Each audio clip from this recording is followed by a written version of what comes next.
रे कारमा देवी हो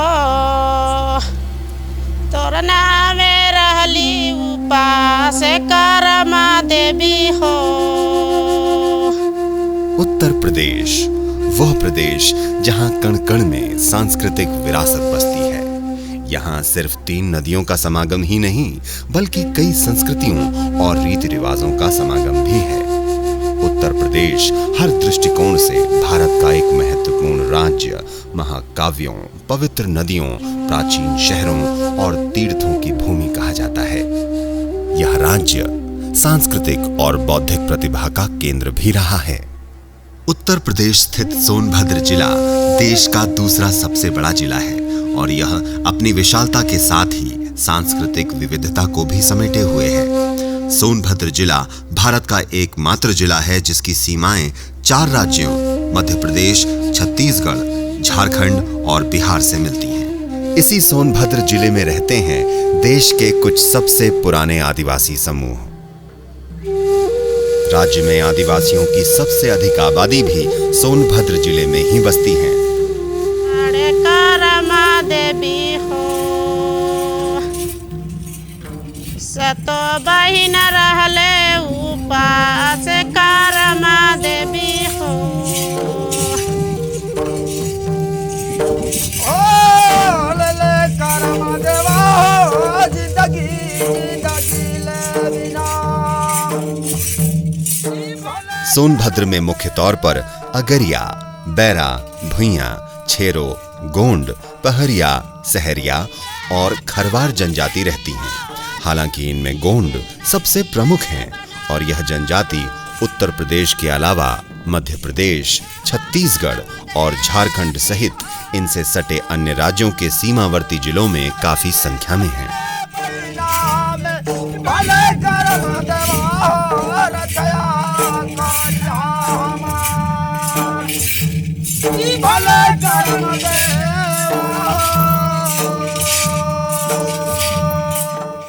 कर्मा नृत्य मुख्य तौर पर कर्मा पूजा के दौरान किया जाता है जो दशहरा के समय 5 दिनों तक चलता है।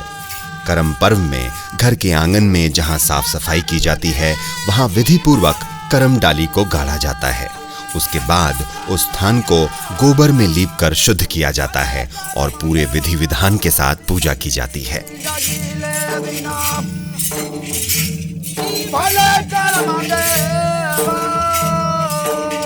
गोंड आदिवासी समाज के लिए कर्मा सबसे बड़े देवता हैं। वे उन्हें प्रसन्न करने के लिए ही ये नृत्य करते हैं। ये नृत्य का नाम कर्मा है।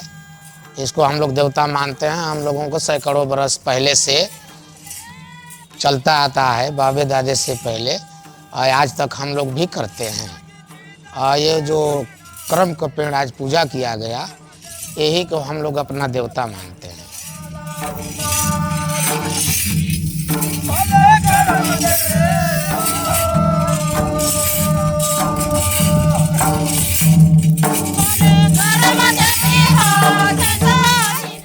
गोंड जनजाति के लोगों के लिए कर्मा नृत्य का एक खास महत्व है।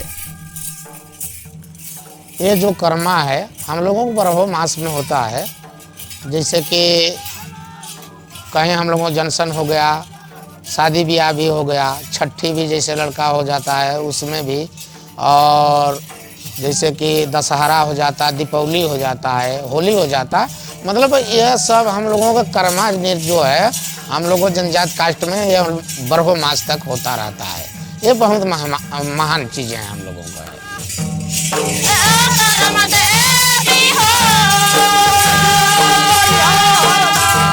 कर्मा नृत्य में कम से कम 11 से 14 लोगों का समूह शामिल होता है। महिलाओं का दल अलग होता है और पुरुषों का दल अलग होता है।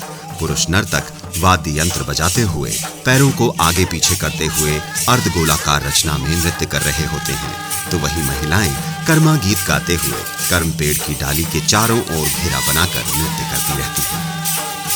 यह नृत्य आमतौर पर पूरी रात चलता है और दूर दराज के गांवों से लोग आते हैं और इस बेहतरीन नृत्य का आनंद उठाते हैं।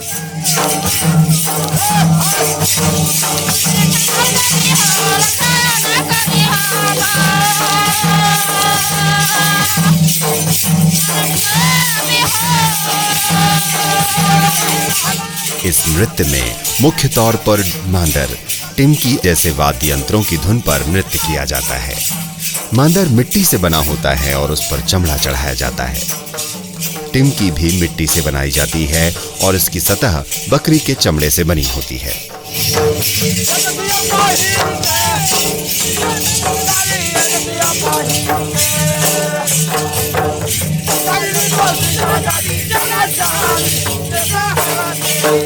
जनजाति समूह में आज भी पहनावे का अपना ही अलग महत्व है और ये इनकी पहचान से भी जुड़ी है।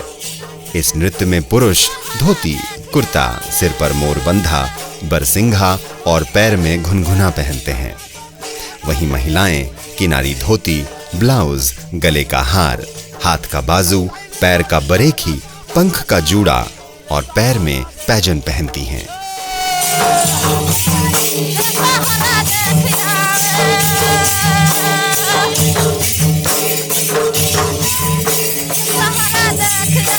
गोंड जनजाति समाज में गोदना का चलन बहुत पुराने समय से रहा है और इसे गोदना यानी गोदने की कला कहा जाता है।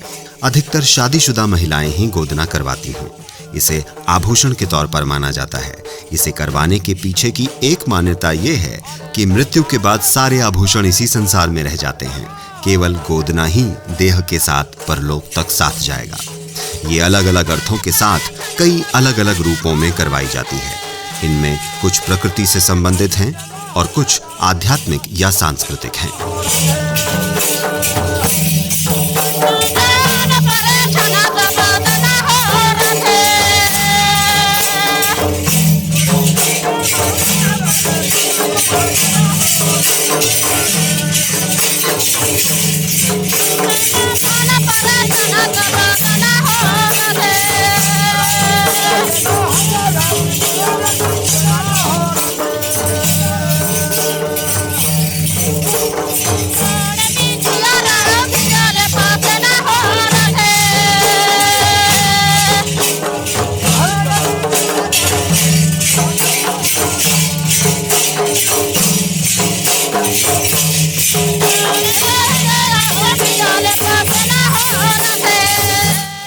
इस नृत्य में करमदेव की पूजा अर्चना होती है।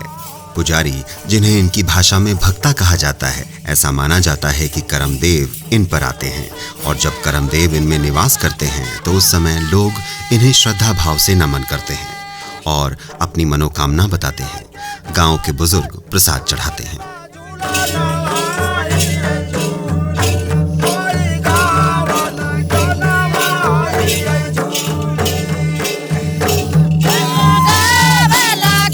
जीवन के लिए अपना ये देखिए, हम लोग अपना मेहनत मजदूरी करते हैं और कुछ बढ़नी बनाकर अपना क्षेत्र में ले जाकर अपना बेचते खाते हैं। धान कटनी होता है, बिया गड़नी होता है, गेहूं कटनी होता है, तो किसान लोगों के पास हम लोग चले जाते हैं। अपना 15 दिन 20 दिन अपना मेहनत करके अपना सब बाल परिवार से हम लोग करते हैं, तो कुछ 2-4 महीना के लिए खाने भर हम लोग अपना जुटा लेते हैं।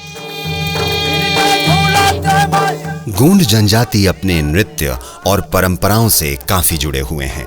ये अपने बच्चों में शिक्षा का अलग जगाने के साथ ही उनमें अपनी संस्कृति के बीज भी बो रहे हैं, ताकि इनके बाद भी इनकी परंपरा और रीति रिवाज वैसे ही अविरल आगे बढ़ती रहे, जैसे सोन नदी में पानी।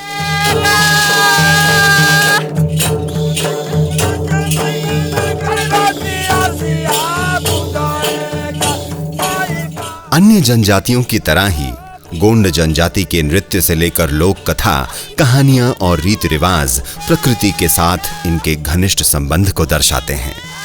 इनके खान पान को देखकर भी आप इसे और अच्छे से समझ सकते हैं। ये आज भी गुल्लर की रोटी, सांखों के फल, चकौड़ का साग, सांवा और कोदो के चावल और कानू खाकर अपना पेट भरते हैं। जंगल के बिना इनके लिए जीवन की कल्पना करना भी मुमकिन नहीं है।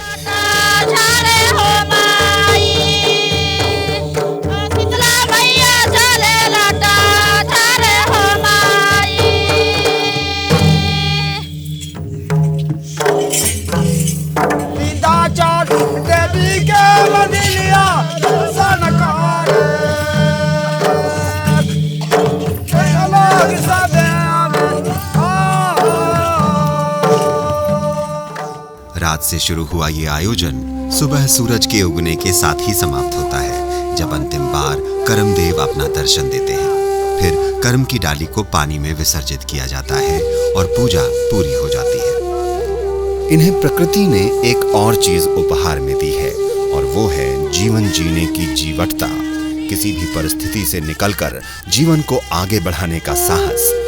ये मानते हैं कि इनकी हर कठिनाई कर्म देवता हर लेंगे, और बहुत ही मुस्कुराते हुए कहते हैं कि नसीब, भविष्य, कर्म, किस्मत, यही कर्मा है।